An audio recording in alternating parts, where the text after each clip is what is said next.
All right. Hello, brothers and sisters. And Samael6685 in the chat. What's going on? It's been forever since we've had a stream. It's been so long I can't remember how to get out of this stream. Yeah, there we go. Okay. Awesome. Sweet. Well, hi, everybody. I'm really excited to be here hanging out with you all. And we're going to jump into the main topic today pretty quickly for the VOD squad. When they tune in, they don't have to sit through a bunch of me rambling too long. But before we do any of that, I just wanted to say hi to everybody. Bone Monarch, good to see you in the chat as well. Very nice to see you guys. We're going to be talking today about the big epic finale that I had in my 34-session campaign, a 34-session long campaign that just wrapped up last night. Technically, it's not quite over because next Tuesday, we're going to do our epilogue and we'll let all the players sort of narrate and brainstorm together and describe kind of how their character story truly comes to an end and how it plays out. We had one character who had their story come to an end quite tragically, but in the most epic way during the session. We'll talk about that. But anyway, so yeah, next Tuesday we'll do our epilogue, and then we're going to transition into Daggerheart. This campaign was D&D 5e, the newest edition, and it was really fun. We really enjoyed it, but I've been just running more and more Daggerheart, and that's where I'm wanting to take things. And so all of those players are pretty excited to try out something new, because quite a few of this was all on start playing, so quite a few of my players have been around for all 34 sessions, and playing the same character for 34 sessions is a long time, a very, very long time. So I appreciated them sticking around, and I'm glad that they want to keep playing Daggerheart. Anyways, oh, hello, my sweet Mother Doom. Mother Doom is in the chat. Very nice of her. How is Mother Doom number 3 on my top supporter? That's hilarious. Or my top fans. Apparently Bone Monarch is number 1. That's cool. Congrats, Bone Monarch, on being my number 1 fan. Yeah, why don't we jump into it, huh? I'm sure a couple more folks will tune in eventually as we start streaming through things. And honestly, I don't even care if anybody tunes in. I just wanted to talk about this campaign finale because it was so fun. It was so cool. Like, the high that I was riding at the end of the night was just like, it was probably the best ending combat I've ever had for a D&D campaign. Now, granted, I have not truly gotten to the end of a lot of campaigns. I had a Curse of Strahd campaign that I think ran for around the same length as this one. And to be honest, the finale of that one kind of sucked. Like, it was one of my bigger, like, dropped balls. Excuse me, Red Bull, taking my my sacrament here. That combat really sucked. I just was not prepared for the power level of the party, and there were 6 players, and Strahd kind of just got his ass kicked very quickly, and I had not prepped or thought of a way for him to sort of get healing back, or HP back during the fight. So that was a big letdown. But then I had a Thursday campaign that wrapped up. Funny enough, in the same setting as this Tuesday campaign that I'll go into in a little bit of detail as well.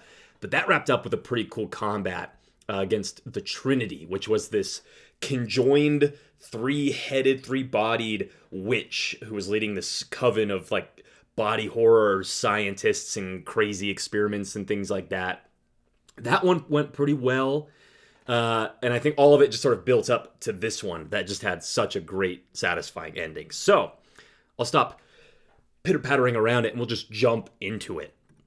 Let's actually talk about this finale. So before I can even talk about, like, the map that I set up and the play-by-play of how it all went, you need a little bit of context. So this is the campaign map that we used, and this is in my setting of the Ark, which all of you should be painfully familiar with if you've been watching my channel, because I mention it every video, and I always say, if you've been watching my channel, you probably know about the Ark. But if you don't, it is a moon-sized cathedral planet that the three-eyed prophet Vecna built to take himself and his mortal congregation across the heavens to the new world, because the old world is doomed and dying, and that's a whole different subject. We're not going to really get too much into that. But because it's just a giant cathedral world, it's essentially one huge mega dungeon. And so it's sort of broken up into sectors, which is what this map is. This is a sector map of the Ark. So it's a 100-point point crawl. Technically, I guess it goes all the way up to 411, apparently, because I had a typo there. But it's a 100-point crawl. And my players explored a good chunk of over here. They got most of this spire. They worked their way over here a little bit. And then they were up in this area for a while.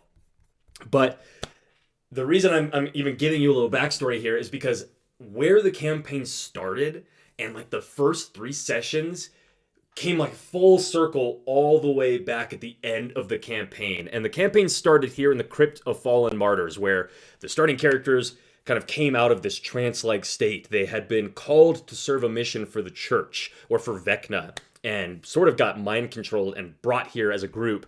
And they had a few kind of starting combats with some skeletons in a crypt or whatever. And then they had two options.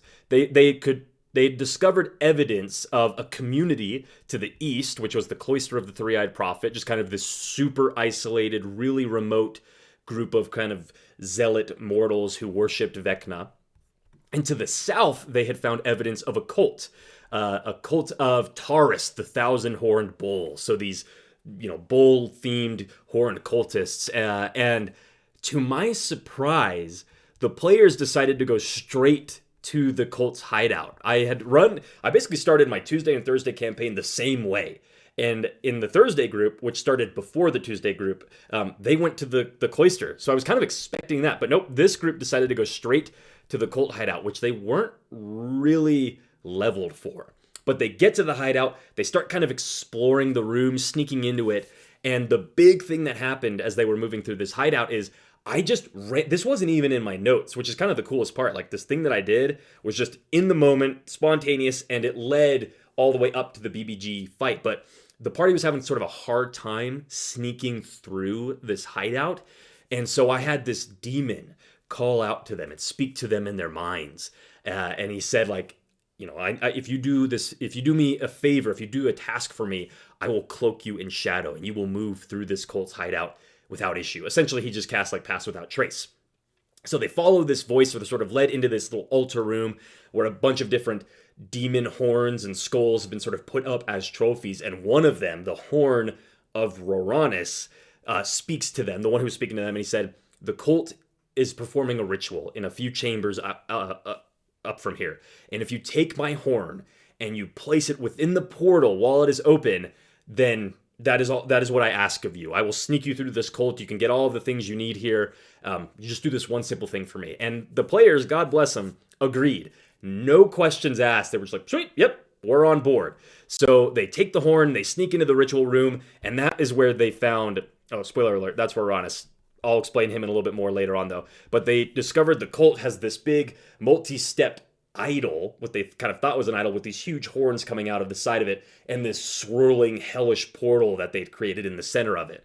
So they send the halfling into the room, sneaking ahead. He throws the horn in there, and of course, that is what allows Rorranis to reappear on the Ark. He escapes his prison, and he comes stepping out of this portal, and he's like a CR11 horned devil. In my setting, devil and demon, pretty interchangeable terms, but he emerges out of his prison and essentially is like, all right, I am now in charge of this cult. He kills the previous leader, just like, rips him in two. He's just this little weakling cult leader or whatever, and takes the throne. And he kind of like, he's like, then he sees the martyrs and he thanks them for their service, and then he tells his cultists, like, now go get them, right? Fetch them for me. But he doesn't put up too much of an effort to really capture them. He kind of sees it as amusing, as like, yeah, like, thanks for freeing me. You guys are fools. Now get out of here, right? I've got work to do. So the martyrs managed to escape, and they suddenly found themselves in this predicament of, they are level 1, now level 2 heroes in this campaign. It's like 3 sessions in, and they have managed to release a CR level demon onto the Ark. And not only that, they have released it like 1 day's travel south of, well, technically 2 days, from where they're sort of going to where they establish their home base and the people of the Cloister of the Three-Eyed Prophet. So that is how the BBG got introduced, how they came into the setting of just a off-the-cuff random encounter that I had to sort of help the characters get through this hideout, and the consequences just escalated very quickly. So then they decided, well, we have to do something about this guy, and how the hell are we going to do that? Because we are super weak. So I came up with this kind of their first side quest, essentially, which was to travel. They did some delving, or as they like to call it, arc diving. They dived through the Ark up to point 63, the Redemptionist's Sanctum, and that is where this ancient powerful angel was in stasis, and they were placed there specifically so that, as the name implies with redemption, it's like those who have committed great sins might come to this angel and cry out to them for aid so that they might redeem themselves. So the party went on this big quest to go wake the redemptionist.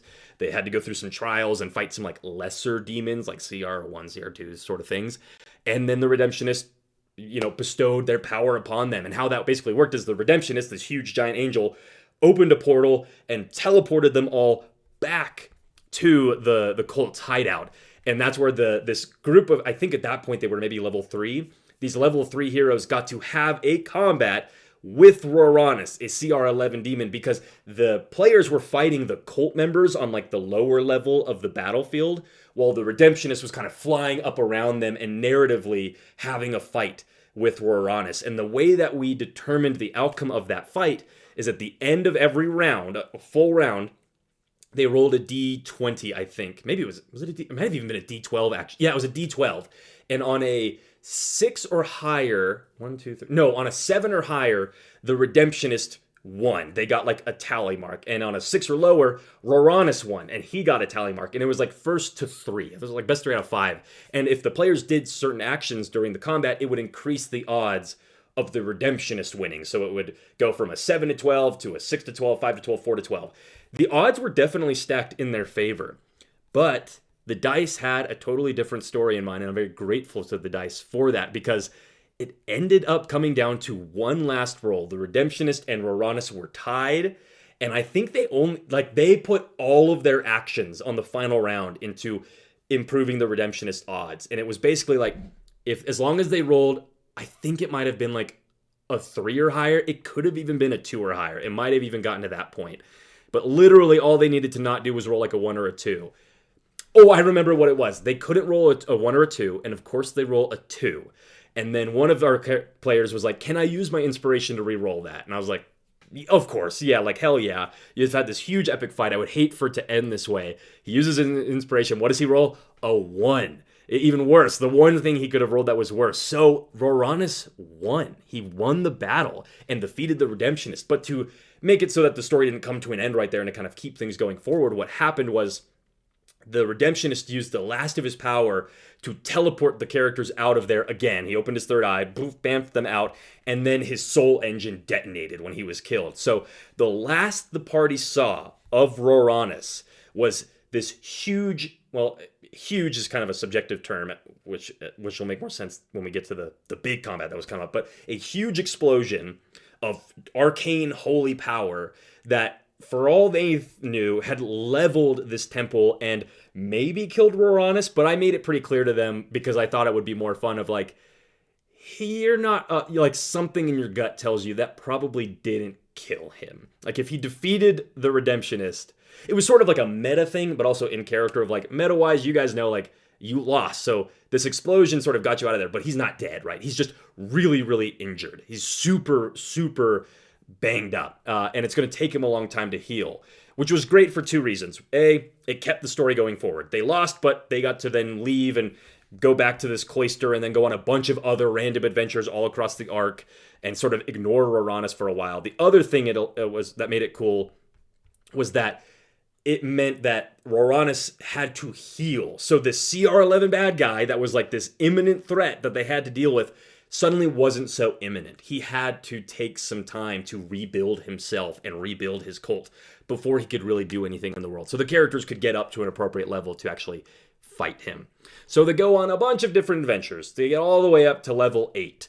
They defeated another demon way up here at the Temple of Immortal Faith. That demon, actually, I'll show you just for the hell of it, was Condorthrak, the Infinite Decay. He was this hybrid between a vampire. It was like a demon who dabbled in vampirism.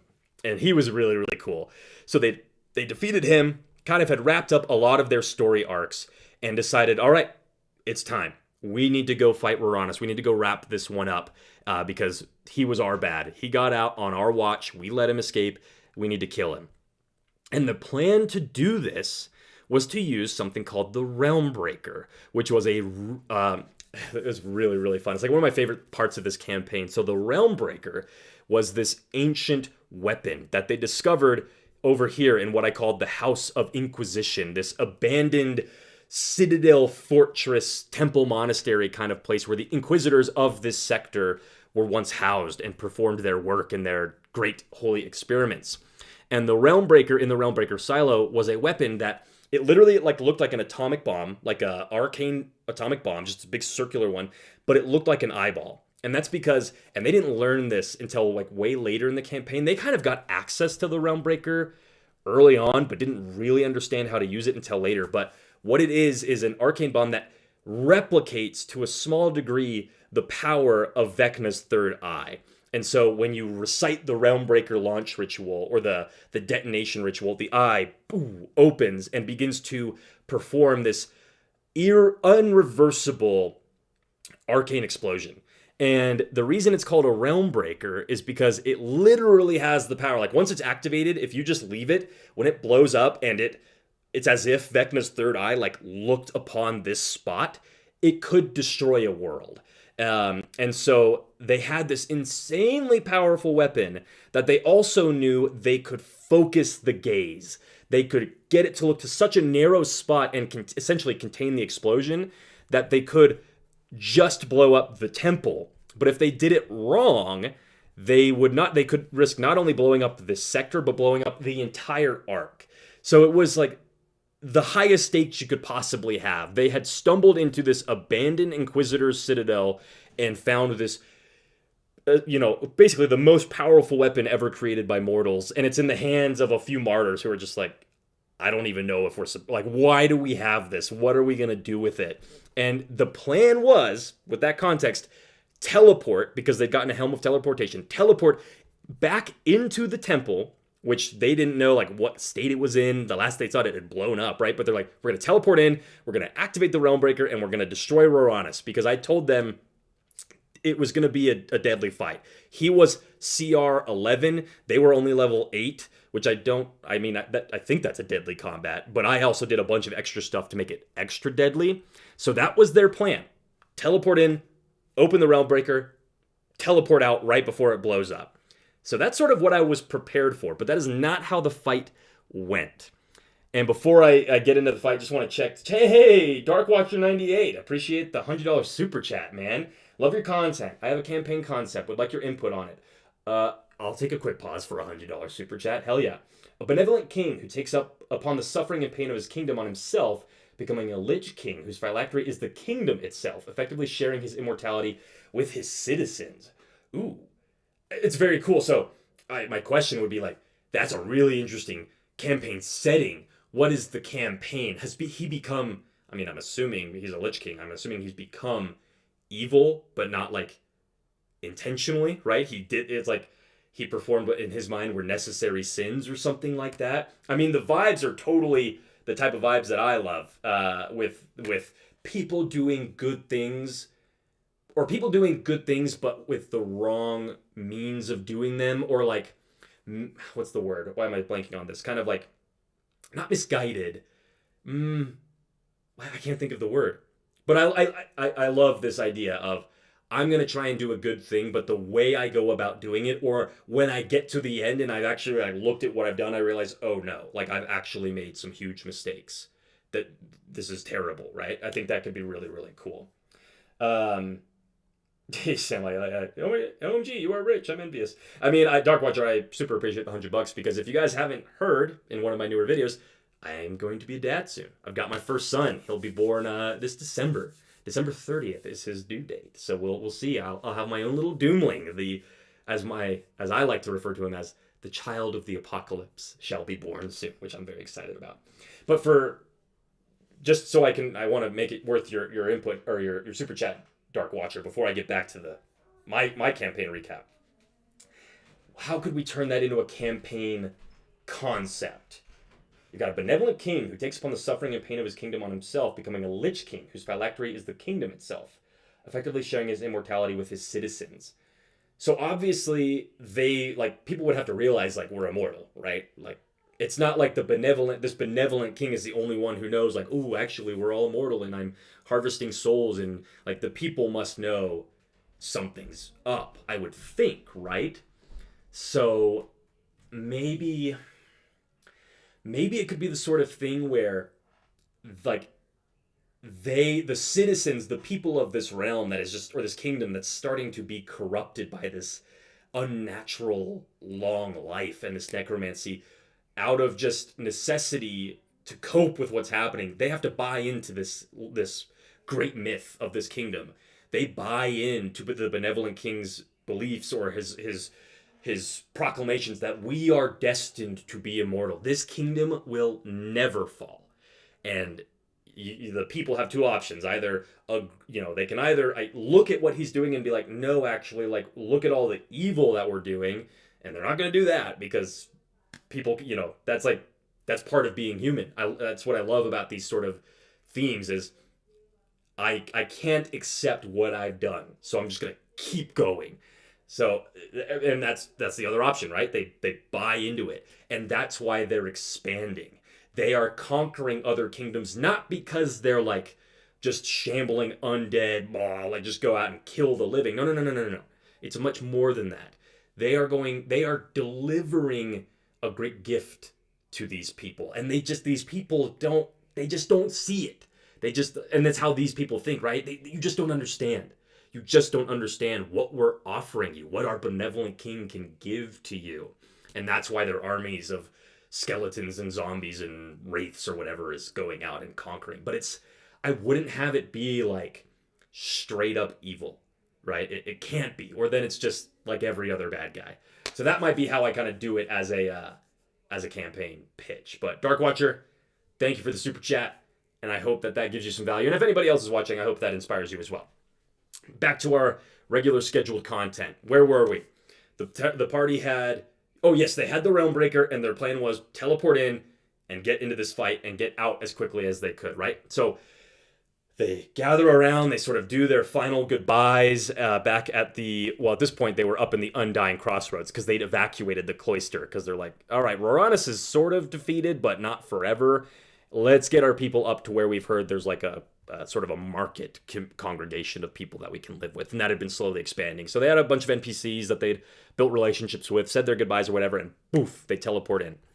And they did something really clever, actually, which was they teleported outside the hideout, or outside the temple, and then they kind of pulled like was it Merry or Pippin? Pippin from Lord of the Rings in the Mines of Moria when he knocks the drum over and it crashes down and makes all the noise. They teleported outside the temple and basically just kind of threw a rock into it like, hey, we're here, and ping, ping, ping, ping, made a bunch of noise. And then I described the drums and the stomping of hoofs as Rorranis, who at this point, the characters hadn't quite seen this yet, but at this point he had reforged himself. So this is just art ripped straight out of Doom, right?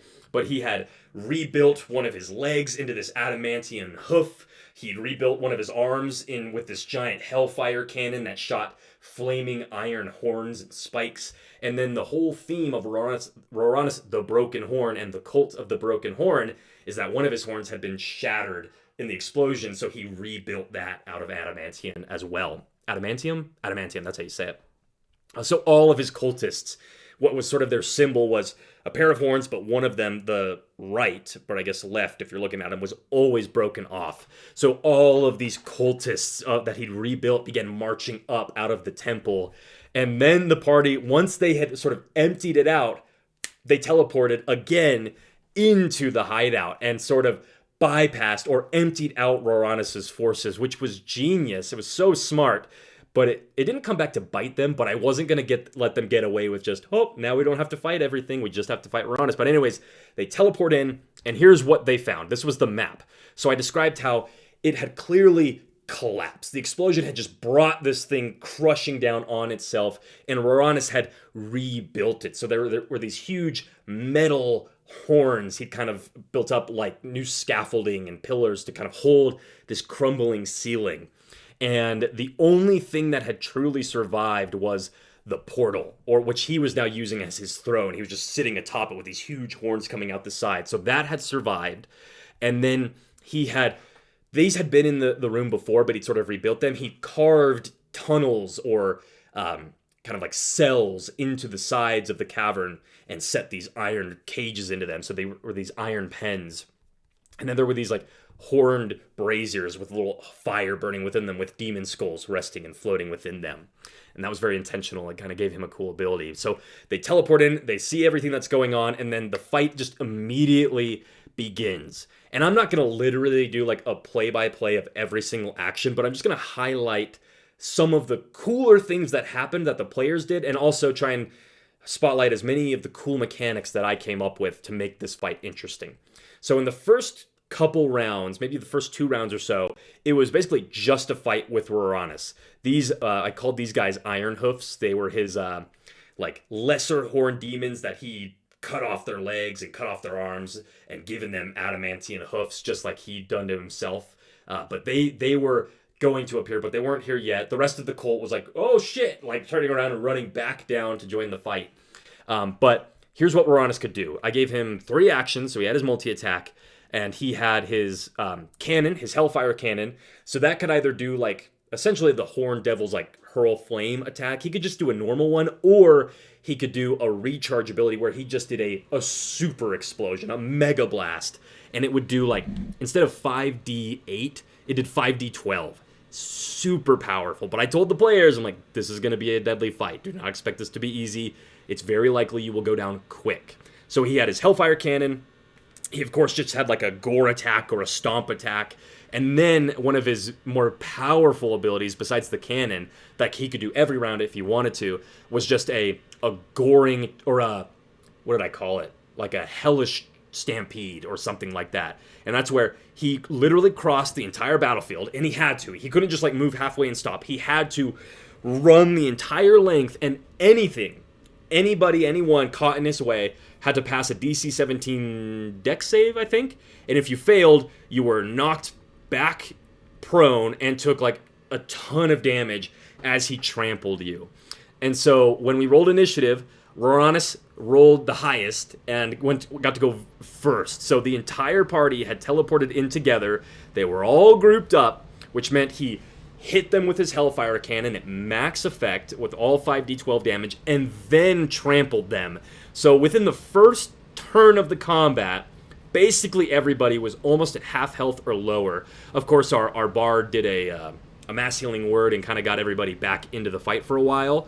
But Rorranis came out kicking ass, which I was really excited about, because his whole goal, and what I told the players going into the fight, is he will show no mercy. Rorranis is here to kill you guys. He's been thinking about nothing else but killing you since you blew him up with the Redemptionist Soul Engine. So he started smashing them, and then the fight, that's kind of where we ended a session, and then it carried into the final one where we basically the whole night was this combat.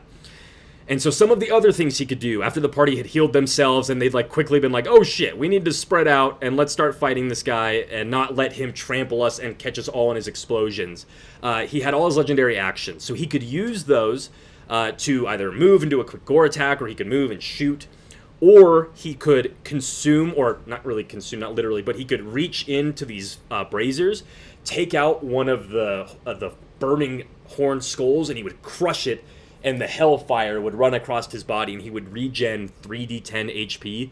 So potentially, what is that? That's 30, 60, 90, 120, 150, 180, 210, potentially, right, theoretically at 240s, I would have said like an insane amount of healing he could get. Of course, I rolled pretty terrible, lots of 1s and 2s, but it was enough that he was basically canceling out any damage that the party was doing, like by the end of the round. You know, they would all throw everything they could at him, and then he'd just crush a skull or two with his legendary actions and get it back. So, and I was pretty proud of my players, because after he'd done that maybe like 4 or so times, they're like, can we destroy these skulls? I'm like, hell yeah, you can. And you should absolutely do that. Otherwise he's going to keep healing.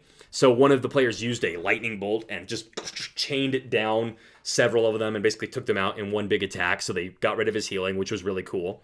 Some of the other things he could do, though, with a legendary action or on his turn as a normal action, is these iron pens. He could do one of two things. He could either, whoa, why do I keep zooming in? Stop doing that. He could conjure an iron hoof from one, so it would open in this just big foaming at the mouth mindless brute would just come running out to join the fight. They were nothing but living battering rams. They just ran around and hit whatever they could. And this was an ability that I tried to use so many times on Victor, the party's barbarian, who was like this alchemist who'd gotten cursed with a fey infection. It was sort of turning him into a bugbear, which we called the Beast. But I tried to get him caught with this so many times, but Rorranis could open the pen, and if you were close enough, basically if you were like this close or closer, you had to make a save or you would be pulled.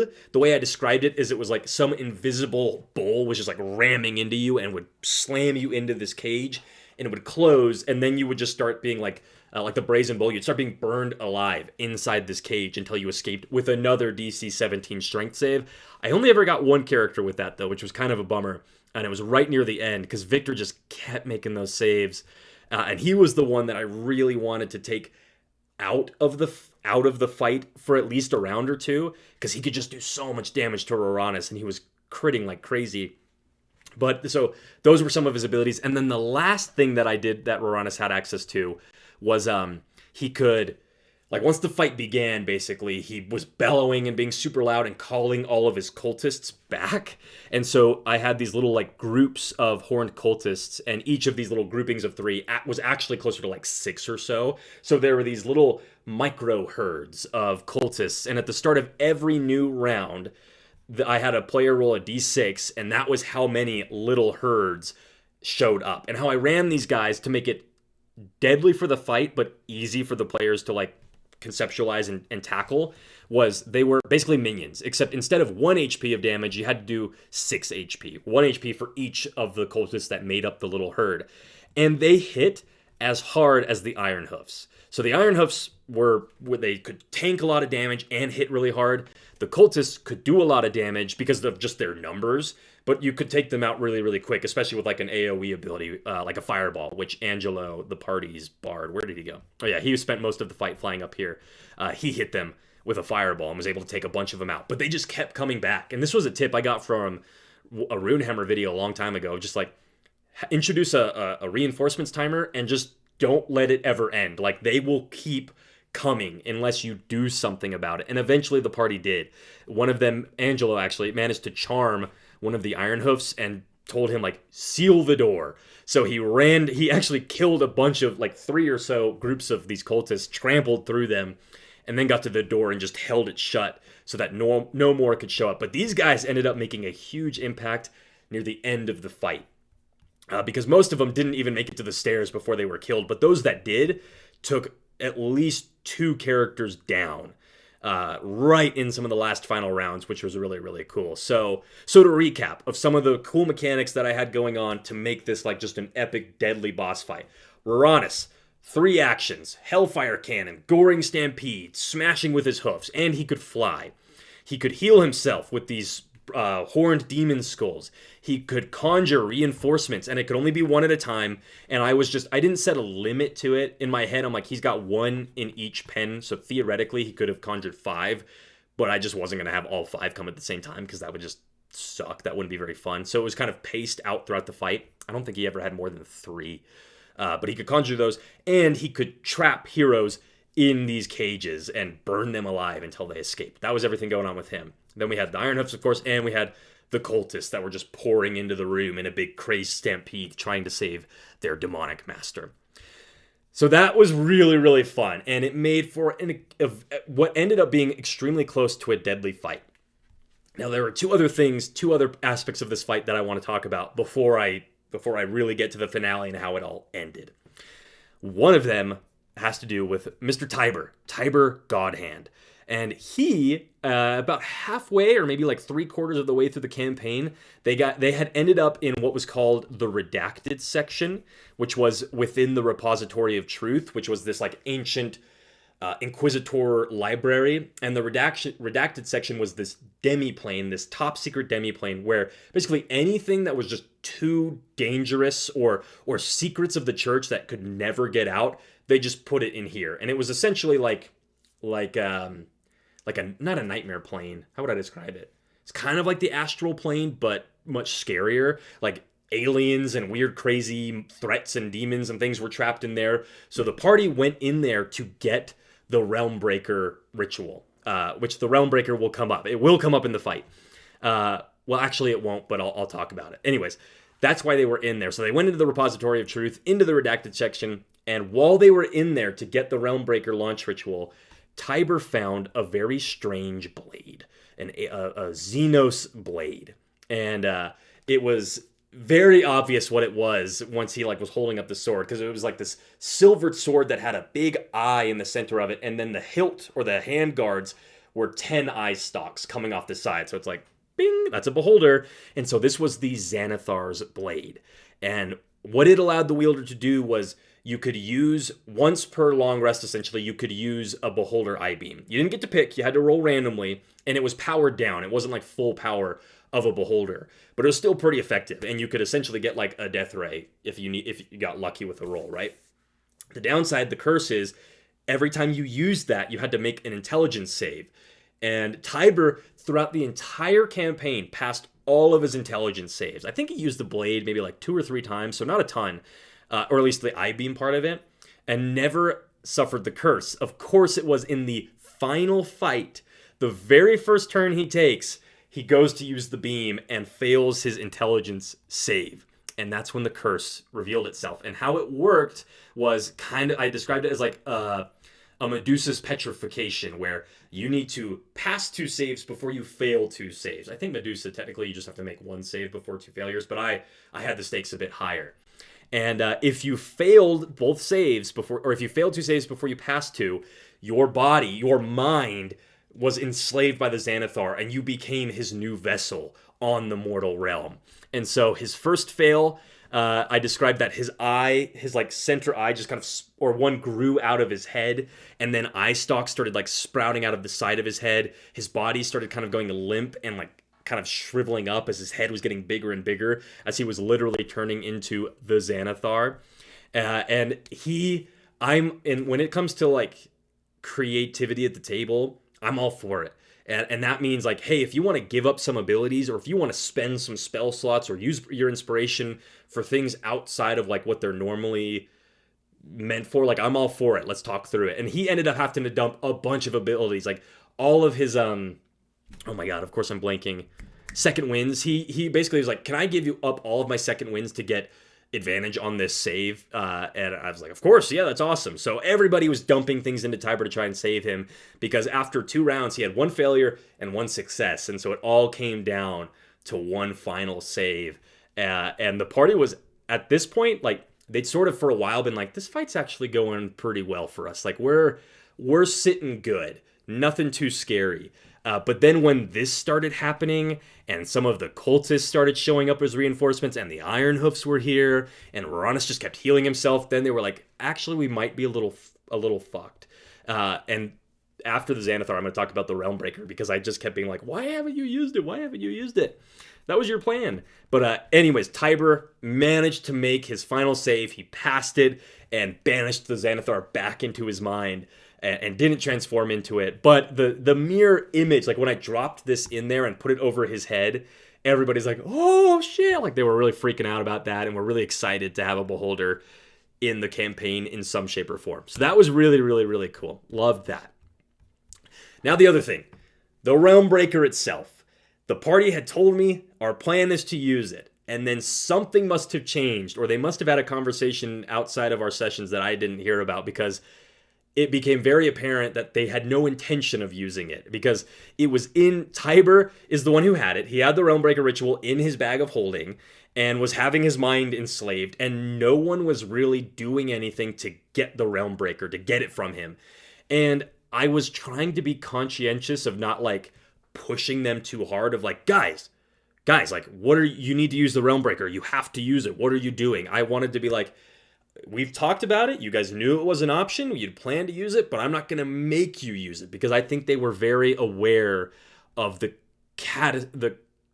catastrophic result that could come about if they were to use it.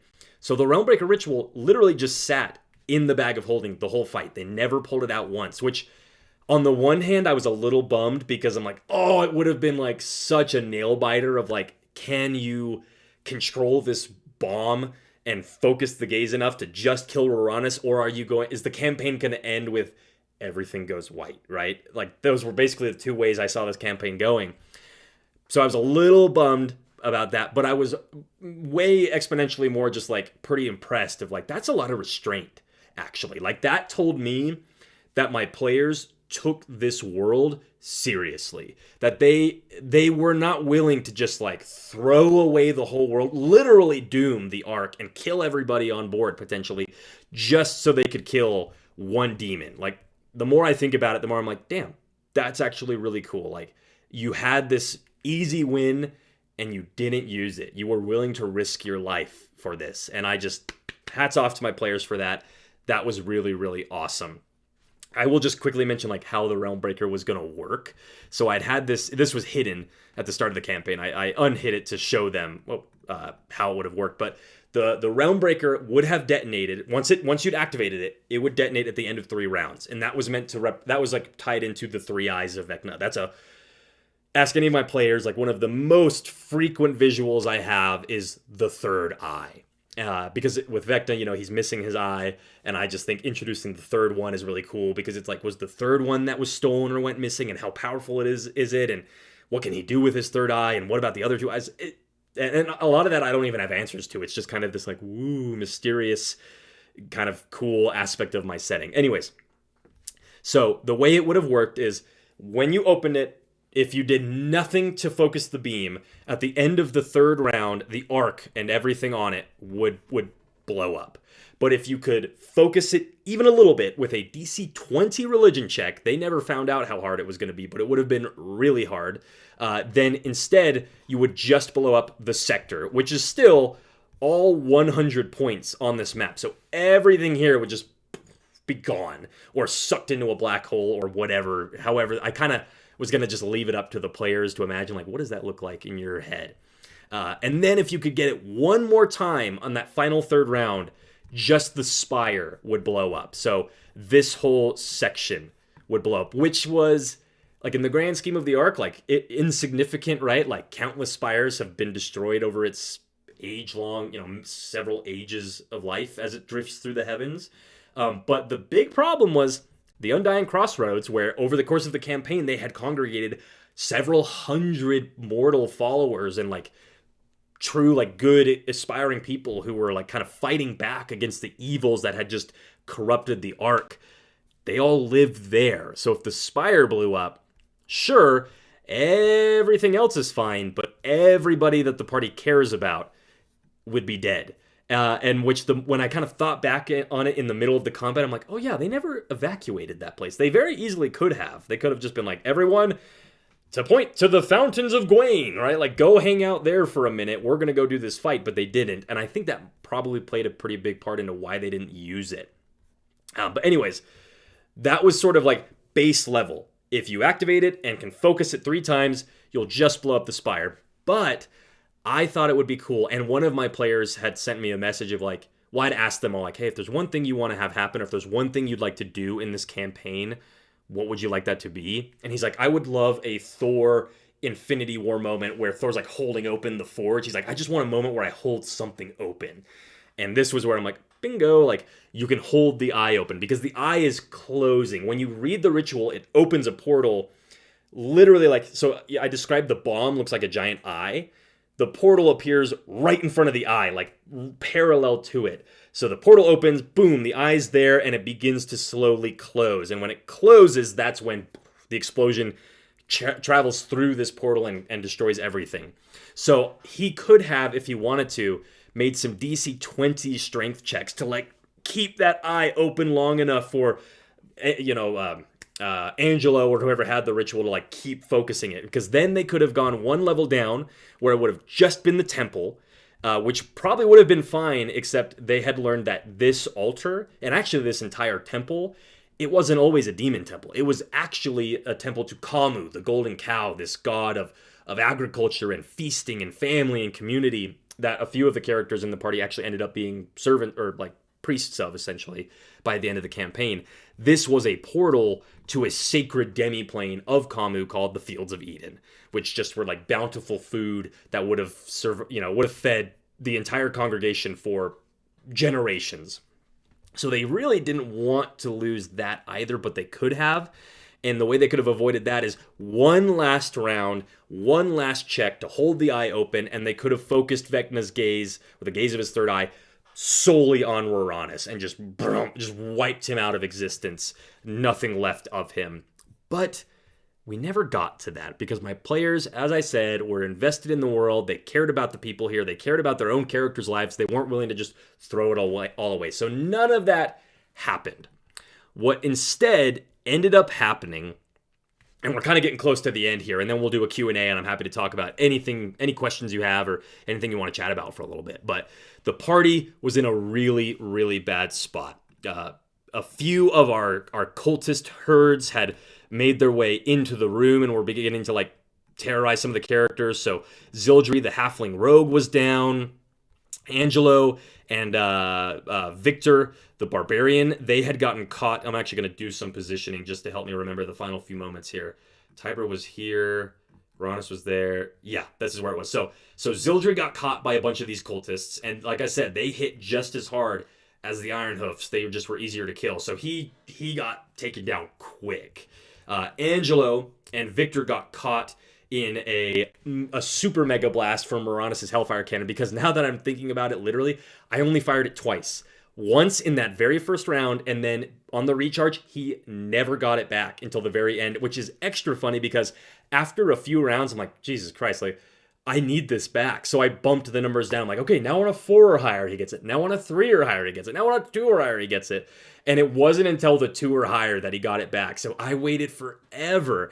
And to make up for that, I upped the power even more. It wasn't just 5d12. It was might have even been 7d12 or 8d12. It was pretty insane. To be honest, pretty unfair amounts of damage. But that was the point of this fight, to be unfair and to tempt them to use the Realm Breaker. So this huge explosion of burning hellfire horns erupts right here. It knocks Angelo down. He goes unconscious. Victor takes a huge amount of damage. He's on the brink of death, but he managed to... I integrated the Daggerheart death rules into my 5e campaign, so you can have a Blaze of Glory, you can just fall unconscious, or you can risk it for the biscuit, make one death save, and if you pass, you can use a bunch of your hit dice and you're back in the fight. He managed to do that, but was looking really, really, really rough. He was on the brink of death still. And then Pew Stormwater, a sewer dwarf, he had gotten knocked down once, but then had gotten back up. He was actually okay. He was one of the characters that was looking the best. And then Tiber, poor Tiber, spent most of the battle battling for his mind with the Xanathar, only to then run over and try and take Rorranis down.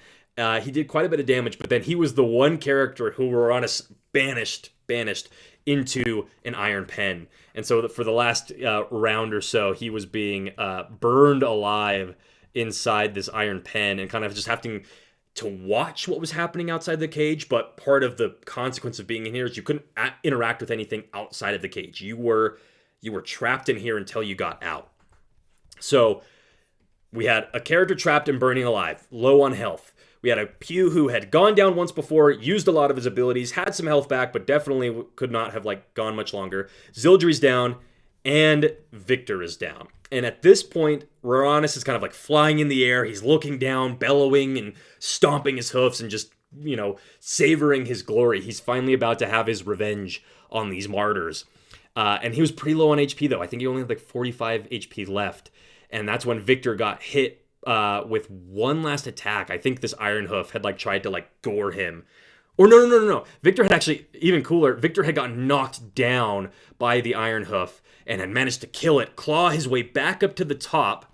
These cultists over here, all of the herd, had made their way over here to try and stop him and had done a bunch of attacks and killed him. They had reduced him to 0 again, and so he didn't have a lot of hit dice left. He actually had no hit dice left to roll to get HP back. So even if he passed his death save, he would have had 1 HP left. And so in the final turn of the combat and the final turn of the session, Victor decided to go out in a blaze of glory. And what ended up happening, as we described it, is he goes into this crazy berserk beast rage. He throws all of these cultists off of him. There were 20 or so that had just been piling up on him. He explodes out of them Hulk style, leaps off of this altar with his huge weapon in hand, and Rorranis kind of turns, and as he's roaring, he's kind of bringing his gun up to try and brace himself. He has his clawed hand back, and Victor puts the blade into his jaw and carves down through his stomach and his belly and kills Rorranis. But as his body kind of crashes down and Victor goes with him and he begins to burn away and turn into ash, that sort of thing, Victor coughs up blood and he looks down and Rorranis has Superman Injustice style punched through him and is just like holding his organs, his intestines essentially in his fist.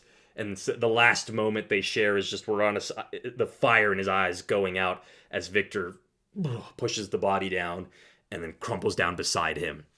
And he went out in a blaze of glory, which per the Daggerheart rules, a blaze of glory action is an auto crit. So that's how Victor was able to do so much damage, enough to take, I think he needed to get 45 and he did 47 points of damage. It was very, very close. But he managed to kill Rorranis, and with that, with the culling of Rorranis, the spirit of his cult broke. So, the broken horn was broken once more, the other horn. So all of these cultists fled, the Iron Hoofs fled, the Iron Pens, this fire went out and the cages lifted and Tiber was able to step out. And of course, then these other characters kind of regain their consciousness and have all gathered around Victor's body. And the only thing that remains of Rorranis is his skull with one horn broken and then his metal one, or that's backwards, metal one and then the other horn, which is now broken. And that is where the campaign ended. And it was awesome. It was so fun. I hope that description conveys just how epic and cool it was. It probably doesn't, because nobody wants to really hear, like, tell me about your campaign. I'll listen for 45 minutes about your story that I wasn't even a part of. But I appreciate everybody who did watch this video and tune into the stream. And now we're going to do a Q&A. But yeah, just as a reminder, or not really a reminder, but that was our last session. It ended up being just a perfect way to end things. So next week, we're going to do a little epilogue and figure out what happens to Angelo, Zildjian, Tiber, Pew, and what do they do with Victor's body? What becomes of the cult hideout? What do they do at the Undying Crossroads? They've heard, over the course of the campaign, as it began to grow and kind of get a little crowded, I started dropping little clues of some of these NPCs that you've built relationships with, they're actually getting ready to travel east. The work that you guys have been doing as Martyrs on the Ark means that a lot of these areas are now safe to go live in. So people are getting ready to travel east. So maybe some of the characters will go with them. Others will stay here in the Crossroads. Who knows? It's going to be really fun to just have just a brainstorming session. It's going to be really, really cool. So that's that. That is how session 34 of my campaign ended. And that is how Rorranis and the Cult of the Broken Horn was defeated. And now I would love to chat with anyone who is hanging out with me and answer some questions that you might have about the campaign, how I ran the combat, anything. Whatever you've got, I've got, we'll hang out here. What time is it? It's 4:52. We'll go for at least a couple minutes. It kind of depends how many questions you guys have. Because I do have another session tonight at 6.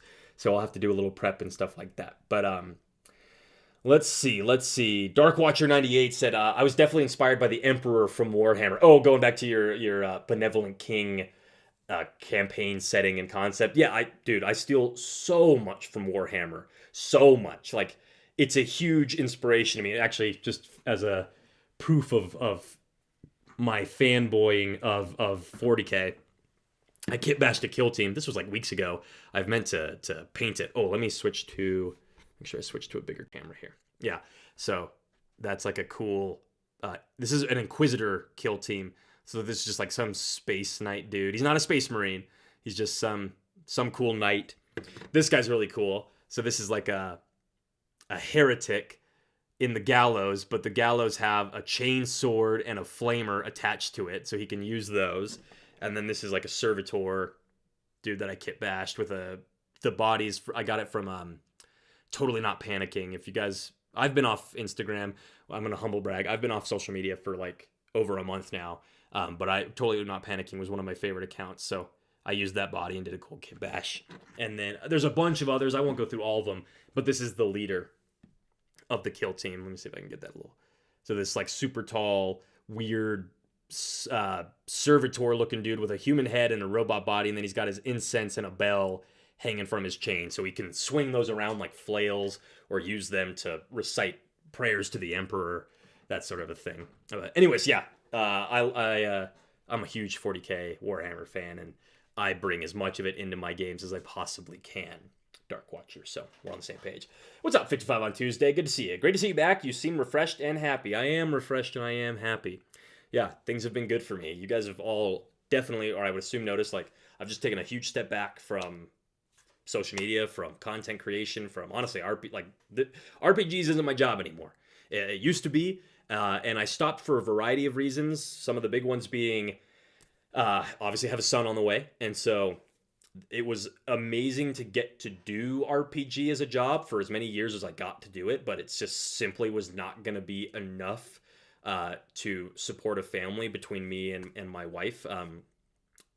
So I needed to transition into something different. So I'm actually now, I just got a job at an elementary school, and I'll be working there in the front office for a year, but it ended up, it's really cool because they'll help me, and they'll basically, like, I get to get my teaching license while I work at this school for like a year or so, and then I'll be able to actually step into a classroom and be a teacher. So that's the goal here, and hopefully the next 2 years or so I'll be teaching a classroom. But I've transitioned into that as my full-time career now. But other things where, honestly, like, I was kind of not really having a lot of fun with RPGs anymore. There was just a big slump there where I'm like, I'll run campaigns and I'll do my best to share ideas, but I don't have the fire anymore that I had during COVID. Like, that's when the church like really blew up. During COVID, when everybody was stuck at home, everybody was getting into new things. A bunch of people were playing D&D, YouTube Shorts, TikTok, Instagram Reels, like all of that was popping off, and I was able to accumulate a pretty big audience. And over the years, like, that's just dwindled, and I've had a really hard time keeping it. Forget growing, I struggle to keep it level. And so I've just watched this like steady decline that just really ate away at my enthusiasm to do it all. And the last thing is just my mental health was just, my mental health has been fucked for a while now, and it's taken me a long time to get better. And that's okay. Like, that's just the reality of life, you know. It just takes some time. And I've been doing therapy for a while. My wife has just been a huge part of like helping me get back on track. Of course, my parents, you know, my mom and my dad and my family are huge with that. And then if you are not subscribed to the Healthy Gamer GG YouTube channel, like, go, like, it's just awesome. He's anytime you recommend someone who's like giving advice on the internet, it's a risky thing to do, because like, are they a con artist? Are they like a clout goblin? Are they like taking advantage of you? This is like one guy where I'm like, nope, he is legit he's just like a great soul and a very wise person who's got, like, just go watch his stuff. I don't need to plug him. All I want to say is he has been probably one of the biggest things that's just helped me get control of my mind again and just feel healthy. And also cutting out weed.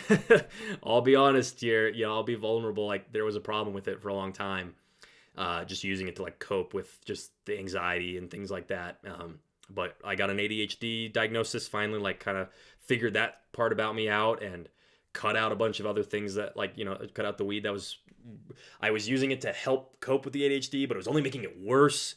And so all of this is right now in a much, much better place. So that's why I've been starting to dip my toes back into talking about RPGs on the internet with you all. It's why I'm doing this stream, because I've got a little bit of that fire in me again. But it is not a like, I've got this fire and now I'm going to do a live stream every day and I'm going to go crazy with it. We're going to do a Kickstarter. Nope, I'm just doing this for fun, basically. And if I can make a little cash to support the family, like, that's cool, right? Anyways, wow, super, super side life ramble there to 55 on Tuesday's comment, but thanks for being in the chat with me. Samael asked, do you, or have you played Shadow Dark? I want to try it, but my players are all like, no, we only want D&D. I know of Shadow Dark. To be honest, it's just not, it doesn't interest me. A bunch of people love it, and I love that for them. But to me, I kind of read it, and I'm like, it's like, the appeal seems to be, it's D&D 5e without the bloat. Like, it's really simplified, which is cool. Like, I like that, but I don't really know what, like, there's nothing that makes Shadow Dark like unique. I know that they have like the torch mechanic, and like light is super important in the system, and you track light in real time. I don't like that though. I've never cared about tracking light in D&D. It's never really been a thing that interested me. It's never been a thing that I feel like made combats more exciting of like who has the torch, who has the light source. Like I do it every once in a while. Like it's not something I completely ignore, but a system built around managing light, I'm like that's not for me. And it's very low magic, sort of low fantasy, which is also from everything that I just described in my campaign, not my vibe. I like things huge, big, crazy, epic, but at the same time, like hyper focused on the characters. A campaign just about like a couple scoundrels going down into a dungeon, like that would be cool for a one shot, but I could never run a campaign in that. And if I'm going to run a one shot at this point, I'm just way more interested in Daggerheart. Now, the issue of my players only want D&D, like there's a certain part of me, like there's two sides to that. On the one hand, I am frustrated with you, and it is annoying. It's like that's just a very childish response. Like, no, I'm only going to do this one thing. That's the only thing I care about. I'm only going to play this. And if we're going to do anything else, I'm out. It's like just, okay, eye roll. Like, wow, really? You can't put any effort into learning anything else. You're a kid who will only have chicken nuggets for dinner. Really? Like, there's definitely that. I have that feeling. But on the other hand, I can also understand of like, the older you get, the less time you have. When you know something well, you know D&D well, and you're not sick of it. As a player, it's hard to get sick of it the way you can as a GM. It's like, yeah, why would I do anything else? I really like this. I want to just keep doing this. So I can have some empathy and understanding towards that, but I think a player who's like, if you go to your players and you're like, guys, it's just, I'm really struggling with 5e. I'm just burnt out. I really want to try this new thing. Can we even just do like a 4-session campaign, or no more than 10 sessions, just something, and they still say no? Not great friends, if you ask me. Especially if their reason is just I don't wanna.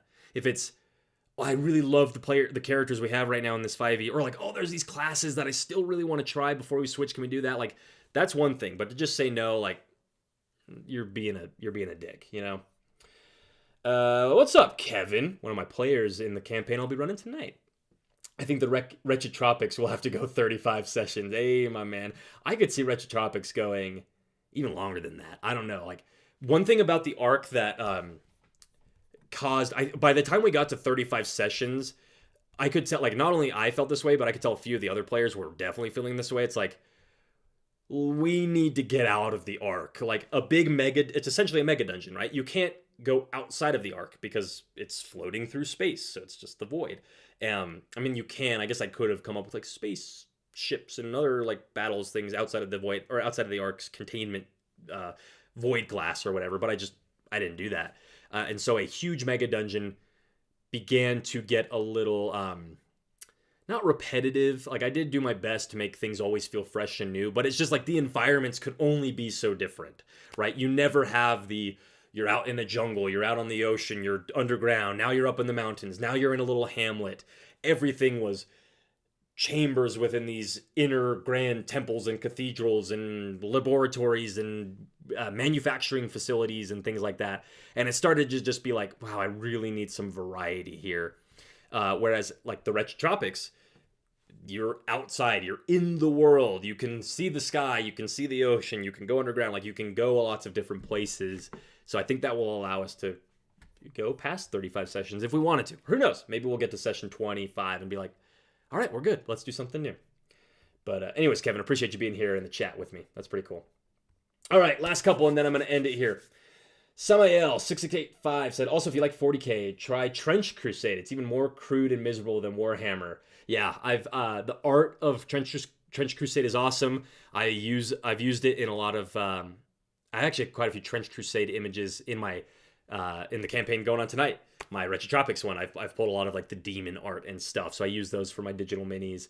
I don't follow the lore as like closely as I do 40K lore. I know it's like, I think it's World War One. I don't think it's World War Two. I think it's World War One, and they discovered like a portal to hell, and now like the war is just never ended. World War One has essentially gone on forever as these like artillery trench fueled crusades, and it's really like, yeah, the lore is awesome, the vibes are awesome.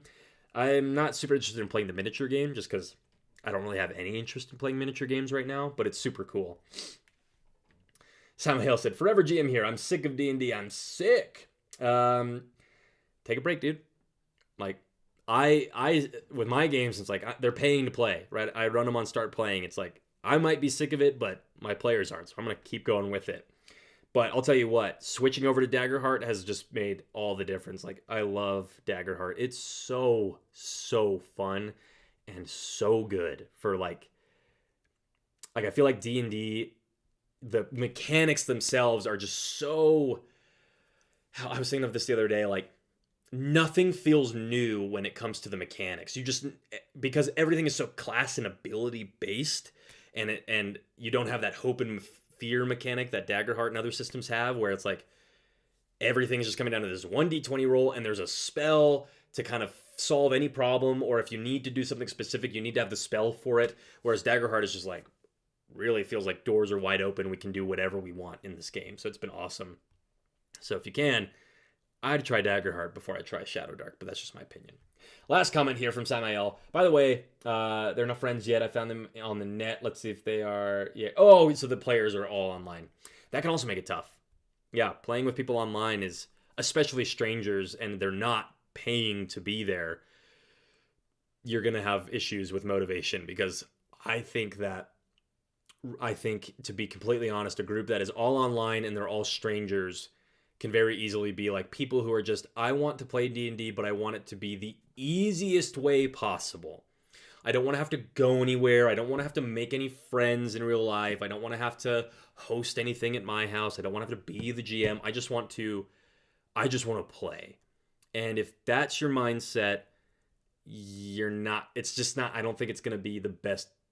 Well, it's obviously not going to be the best experience. It's going to struggle to be even a good experience at times, because like I said, there's not a lot of investment to begin with. But hey, hopefully that's not the case for you, Samael. Hopefully it is just you can get your players to try something different, and you have an awesome group, and you tell many great stories together. But that's all the advice I've got for you. And that'll be it for the sermon. So thank you everyone who tuned in and listened to me talk about the end of my 34-session long campaign, the culling of Rorranis, the breaking of the Broken Horn cult, and for participating in this Q&A here at the end. I'm really happy to be sharing RPG ideas and inspiration with you all on here. And we'll see when the next one is. Who knows? But until then, we say these things in your unholy names. Amen. Bye, everybody.